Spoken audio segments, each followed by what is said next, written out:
Kim, and today I'm participating in Rebecca Moore's 1500 Celebration Hop, and I'm scrap lifting this gorgeous layout. So I've done a bit of prep work for this layout.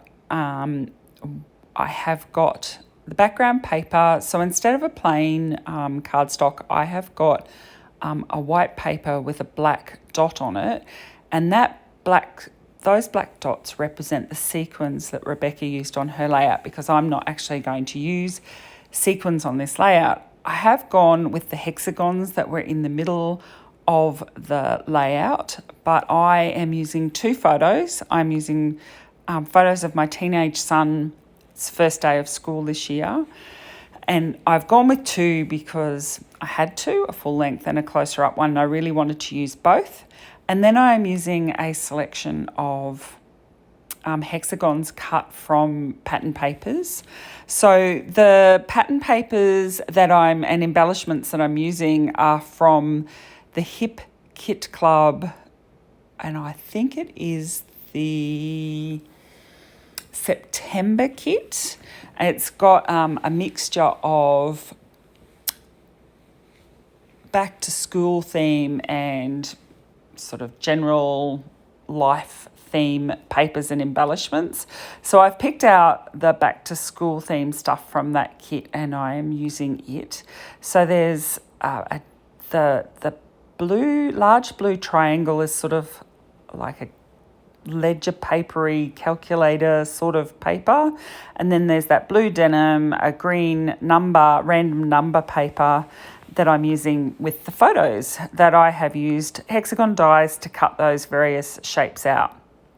And so what I'm intending to do is, instead of the flowers around that centre cluster that Rebecca had, I'm using a selection of school theme type embellishments that came out of one of the embellishment packs in the kit. So most of this process video is taken up with me working out where all the various embellishments are going to go.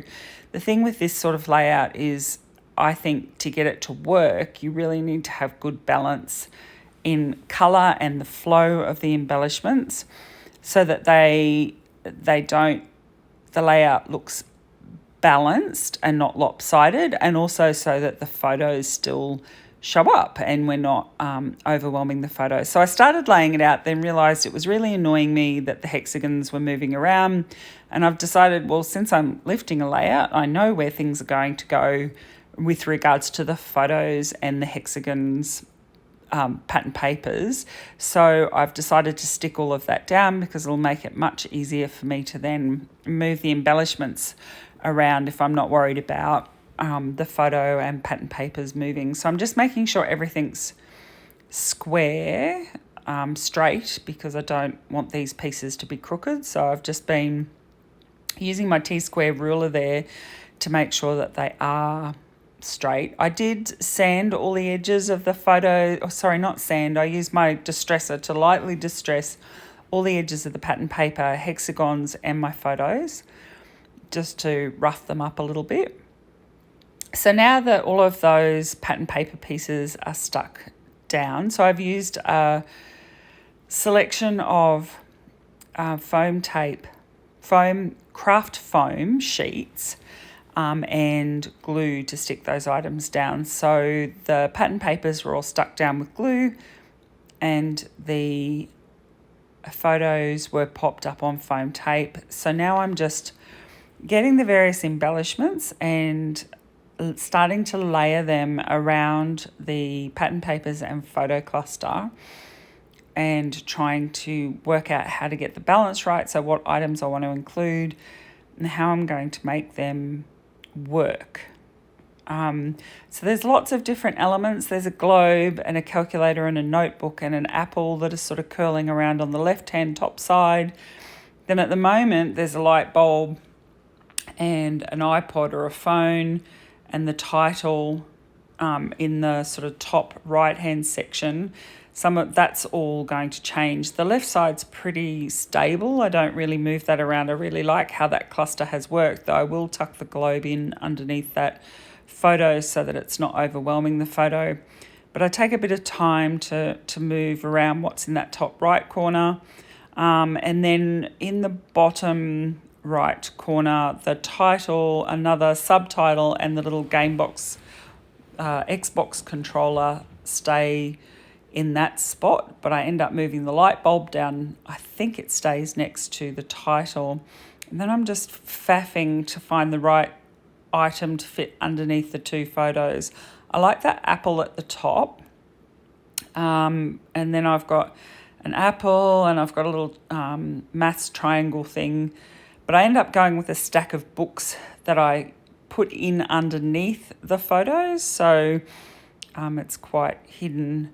And I don't end up going for a lot up in that top hexagon because I think this layout now is pretty stable. I have a little clip trying to work out where that's going to go, and I quite like it on top of, I think that's words there.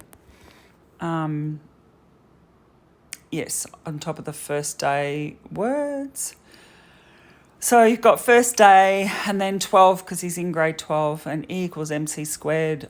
He does a lot of maths and science subjects, so that seemed appropriate. That stack of books, which I like, just tucking that in under that denim hexagon, sticking down the 12. So they're like a balsa wood, those numbers. So there was a whole heap of numbers and little embellishments that came in the kit for obviously school years. So that looks good. So popping some of these items up on the craft foam sheets. So they're just from the crafts section. They're sticky on one side and not on the other. So they stick themselves to the back of the die cuts, and then I just use a wet glue to stick them down onto the layout.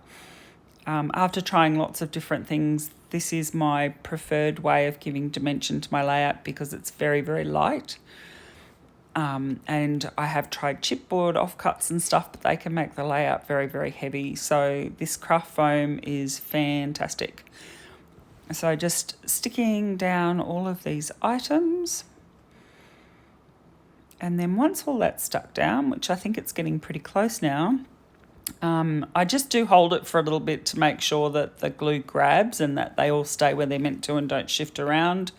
So just putting a little bit of the craft foam behind this triangular ruler and sticking that down. And then I am going to add a few enamel dots, which I had to go and find. So they're not in this kit, they're in a different hip kit from an earlier month, but I knew they were there and I had a few left and I went and hunted them out and I have used them. They're the perfect colours with this layout. And then you will see, I'll show you a comparison photo to Rebecca's layout and some close-ups of this now. You'll see that I've also added some white splatters in that top left triangle. Thank you very much for joining me today. I hope you will join me again soon. Please subscribe to my channel, and I would love it if you have enjoyed this video that you press like. There are links to all the other people participating in the hop in the description box below. Thank you very much.